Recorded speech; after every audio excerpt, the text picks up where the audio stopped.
sometimes those sorts of things are happening, but they're more hidden. And when it's more hidden, it's more dangerous because people can't rise up against it. So somewhere like Iran goes, hey, man, I'm under a theocratic government. I'm aware that they tell me to pull my headscarf down a bit, or I'm not supposed to wear that. So I know what the problems are, or the things that I don't like. But in a Western context, in a consumer economy, in a neoliberal context, the power structures that still shape our daily lives in an unequal manner are more hidden. So they become much harder to fight against and resist. And what you want is a not critical, not politically engaged populace that goes along with the majority and the mainstream and the masses. And that is the biggest problem and threat to any society, I think. So what's next for you after the election if you don't make it in? Well, we're going for the party vote, so I'm not, And according to the latest Commonwealth Britain poll, you're at 4%. 4%, woohoo! Yes, yes, and I think, it'll probably get even higher. And I think just before I say that, I do want to say one thing. I think one of the biggest misconceptions that leads to low voter turnout is the idea that they're all the same and my vote won't make a difference. And that is an absolute fallacy, because all the political parties are not the same and your vote will absolutely make a difference. And, whoever doesn't vote, basically what you're doing is supporting the mainstream. So if you don't like what's happening, you have to step up and actually do something about it. And it's as simple as actually voting. It's funny.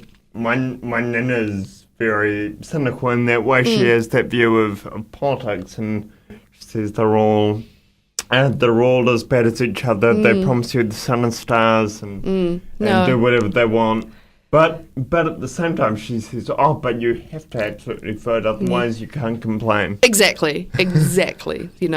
And I think, typically the people who don't vote are the poor, the marginalised, the young. And these are the people whose voices we actually need to hear. Yeah. These are important people who need to be included in our society. And it's a reflection of their disengagement or feeling disenfranchised. My perspective doesn't count, and that is a huge problem. We need to have everybody feel like their perspective is important and realize that they actually have a lot of power. Students as en masse with their numbers, they have a lot of power. They I have friends who are a couple of decades older than me, and they say universities were such political forums, such political establishments 20 years ago, 30 years ago, and it's just not like that anymore. And I think we need to get back some of that passion and that, critical edge and thinking about things more deeply and getting a little bit pissed off, things. Is that not the point of university? That's why you go there to have your views challenged and shaped. Well, do you know what? If you're struggling financially, you have 500 assignments, you now have to take, 4 papers a semester, whereas before it was less. They've increased the amount of papers by reducing the points of each papers. You're busting your gut to not only do well, but also somehow pay your way through. You are more concerned with actually just surviving than changing the world or how it's running. So that's another way to keep people quiet, is make them struggle. Make them, maybe not struggle too much. You're not being held at gunpoint every day, but you're struggling enough to keep quiet. So I think we've just got to raise those eyes and look up and around, rather than having that tunnel vision where we're looking at just what affects me, because whatever is affecting other people will affect you in the long term.